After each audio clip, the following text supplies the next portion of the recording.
so much. Thank you for all that you're doing. You're welcome. Thank you for your work. great. You're doing great stuff. Thank you. Thank you so much. I'm so famous. This is Daniel Ryan Spaulding. He's a well-known comedian amongst the LGBTQ community. Most people in Israel and the Jewish world hadn't heard of him, but just a few days after Hamas brutally attacked Israel on October 7th, Daniel decided to post a video criticizing supporters of the terror group.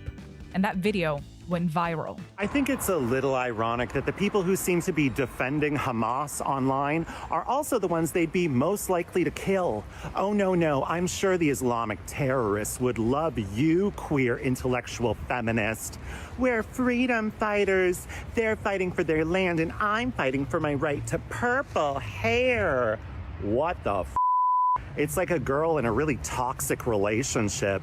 I know you don't like him because he kidnaps and murders people, but trust me, when I'm alone with him, he is such a sweetheart. Today, Daniel has become a household name in Israel for his unfiltered support, despite having any personal connection to the country. Today I am going to be exploring Haifa, or as I call it, the Haif. Haifa is in the north of Israel, and it's a really cool town because it's very mixed. There's lots of Jews and also lots of Christian Arabs here. People have this idea of Israel. All they see is like small little clips of like settler violence in the West Bank. And then you come to Tel Aviv and you realize, oh my God, this is such an amazing city. This is such an amazing place. And so many people just won't allow themselves to even intellectually grasp the idea that this place exists.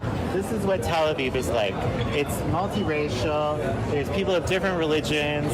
Israelis come in all different colors, religions. Like Jewish people are black, Jewish people are brown, Jewish people are white. Daniel only visited Israel for the first time in 2019, after being invited by some fans who liked his comedy. I've been to university, I've traveled the world. I was in my 30s and I didn't really know much about Israel. I went to Tel Aviv, I went to Jerusalem, and I went to Bethlehem. And I was only here for 3 days. I really loved it. I thought it was interesting. I thought it was cool. And I doubted whether or not it was even ethical to come here. I remember having debates with myself being like, I don't know if I should even contribute to their economy by being a tourist, because Israel had been so demonized. And there's this constant, like, don't go to Israel, boycott Israel, don't normalize Israel. They're so evil. The way it had been portrayed to me was that there's Israel and there's Palestine, and Israel oppresses Palestine, Israel oppresses Palestine. People have no understanding of the fact that there is a problem with terrorism. If the terrorism stopped, the military occupation and the security restrictions would go down. That's the thing that people don't realize. In all of this propaganda, they've completely inverted the cause and the effect.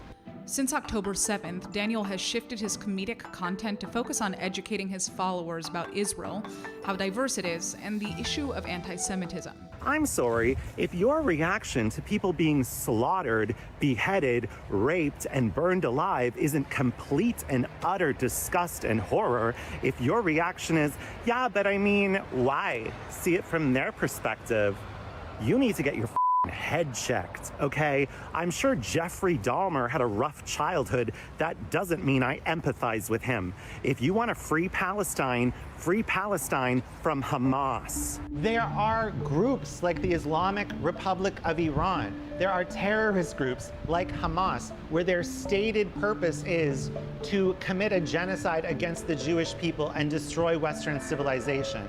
That's what October 7th was. The Muslim Brotherhood, their plan is to create an Islamic caliphate over the next 100 years. If you cannot acknowledge this, you're living in a delusion. Daniel acknowledges that Israel isn't a perfect country, and he doesn't necessarily align with the decision-making of the Israeli government. But he's made it his mission to address propaganda that he believes is dehumanizing Israelis as part of a larger effort to destroy democracy, Western civilization, and the Jewish people as a whole, in an effort to spread Islamism. Daniel, there are going to be people who listen to what you're saying right now and say you're Islamophobic, or this whole narrative is Islamophobic. Right. I am not against Muslim people. I am against radical Islamic terrorism that seeks to murder people, that seeks to kidnap people, that seeks to kill gay men, selling Yazidi women into sex slavery. I am against Islamism. Islamism to the east is what white supremacy is to the west. It's an extremist, oppressive way of living. I do not want to live under Sharia law, period. I don't think most people do. I want Palestinians to be able to be safe and to live happy lives. No one wants to have this conversation without putting all of the blame on Israel. Where do you plan to go from here? Just like keep doing my thing, keep living my fabulous life, and I'll just keep spreading the word and keep fighting for democracy and keep fighting for human rights and keep fighting for Israel and keep fighting for gay rights. And I think that that's what we have to do. We have to do it.